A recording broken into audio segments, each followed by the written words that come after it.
But first, we got to talk about this. You know, I remember back in the day, you may be a little younger than me, so you may not remember this, but there was the truancy officer. So if you didn't show up to high school, you didn't show up to school, they would come knocking on your door and say, hey, why isn't your kid in school? They don't have those anymore, but apparently there's a new plan that kind of encompasses this and a whole lot more for students. So it unveiled earlier this year. It lays out 5-year goals to boost Black student achievement, reduce suspensions, and increase representation of Black teachers in the classroom. This program is called Black Student Success. It's a plan that CPS has rolled out, and here to talk to us about it is Mila Kumpalova from Chalk Beat. Thank you so much for being with us. Thanks so much for having me. Tell us how this works. How does this, because I know the whole goal here is to really address systemic inequalities and issues within the school district. How does this do that? Right. Black students in Chicago public schools have long faced some of the widest disparities when it comes to academics and discipline, as you mentioned. So back in February, the district released a plan setting out some specific goals to address those disparities. It doesn't really go into exactly how the district will achieve those goals over the next 5 years. And of course, now the plan faces a challenge from the Trump administration, which started an investigation into it back in the spring. So what does that mean for funding then? And how much funding was designated to make this happen? Well, that's a good question. I am not sure if that was because of the federal investigation specifically, or because the plan was supposed to start ramping up this fall. But I'm not aware of a specific budget that the district assigned to the plan. I had heard from the school board member leading the district's new Black Student Achievement Committee that he envisioned this year would be a lot about talking to school communities, trying to identify what works, and really kind of fleshing out the how of the plan. You know, I apologize. I lost a little bit of audio here for the first part of the interview, so if you answer this, again, you correct me if I'm wrong. Have they been able to roll out this plan in other markets, you know, other places than Chicago, and has it been successful for them? Los Angeles schools had unveiled a similar plan a couple of years ago to help improve achievement and the experience of its Black students. It came under fire from the same Virginia-based conservative group, Parents Defending Education, that filed a complaint against Chicago's plan as well. And at the time, the Biden administration actually worked with the school district in Los Angeles to make some changes to the plan that some of its supporters felt watered it down. But basically, the idea was that it would target schools based on things other than race to steer extra resources to them. So let me get this straight. So the reason why this program has been challenged, I guess, so to speak, is because it helps one particular racial group. Is that the problem at hand here? And then if that is the case, my follow-up question to that is, what kind of challenges are Black students having that maybe some of their other counterparts that are not Black, they're not experiencing in a public school setting, and maybe it's not an issue for the other students? Are you there? Right. Well, yes. Can you guys hear me? Yes, we can hear you. In rolling out the plan, district leaders really pointed to these long-standing disparities, both having to do with academic achievement, things like graduation, but also in discipline, to argue that the district needs this plan to address historic disparities.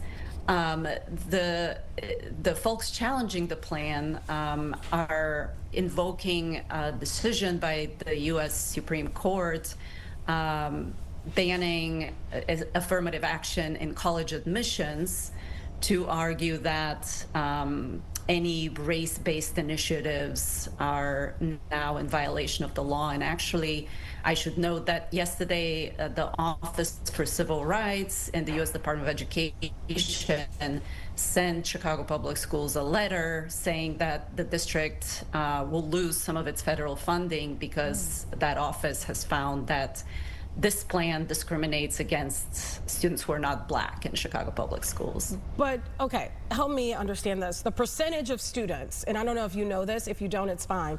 The percentage of students within CPS, is that number overwhelmingly Black? No, Black students make about a third of students in CPS. Got it, okay. You know, I found it interesting reading here, and again, you might have mentioned it already, but you know, reducing suspensions is a big part of this. But that's also kind of keeping order, right, in these schools? So how do they plan to keep order while also reducing these suspensions? I don't think that the goal of the district is to eliminate suspensions entirely as a tool for disciplining students. But the district overall in recent years has tried to move away from more punitive discipline that takes students out of the classroom. And it's particularly concerned because Black students account for such a disproportionate number of these suspensions and have for years. Can you do me a favor here, just so I'm clear and completely understand? This program, can you give me kind of the A, B, C, D of how the program works and how it really addresses some of the issues that you've already discussed that are already happening in the classroom, but how this plan would kind of like eliminate or at least curb some of these issues that we're seeing in the schools? Yeah, well, the plan sets out several overarching goals. Reducing suspensions for Black students is one of them. Other goals include increasing significantly the number of male Black educators in the district and increasing the number of classrooms where Black history is taught. But as I mentioned earlier, there's definitely a need for much more specific vision for how exactly the district will achieve those goals. And that was something that, in my understanding, district officials were planning to flesh out during this current school year. Wow, I mean, it sounds like this program, correct me if I'm wrong, is kind of in limbo, at least at this point. Yes, we have reached out for comment on this new letter from the district, which from the Trump administration, which demands that the district basically completely abolish the initiative.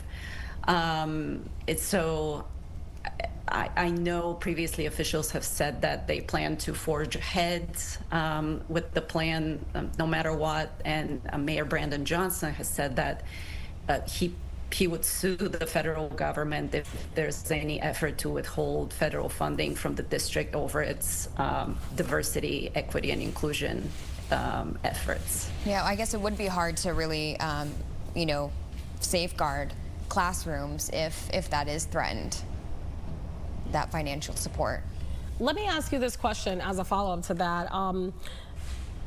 Could this program, because of now this potential threat that's out there from the Trump administration to decrease the funding, could this program include other students, or you're not seeing some of the same issues with other students that clearly, I mean, considering the name of the program, you're not seeing a lot of these issues with the other portions of the student body?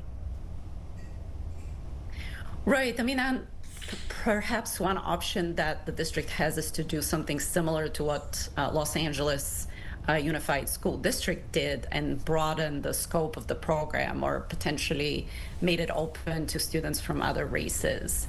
I'm not sure what the appetite for that is in Chicago Public Schools at the moment, especially in light of the possibility of losing federal funding. The district doesn't overwhelmingly rely on federal funds, but obviously it's in a somewhat precarious financial position, so any loss of funds is really bad news. So it'll be interesting to see how CPS navigates that in the coming months.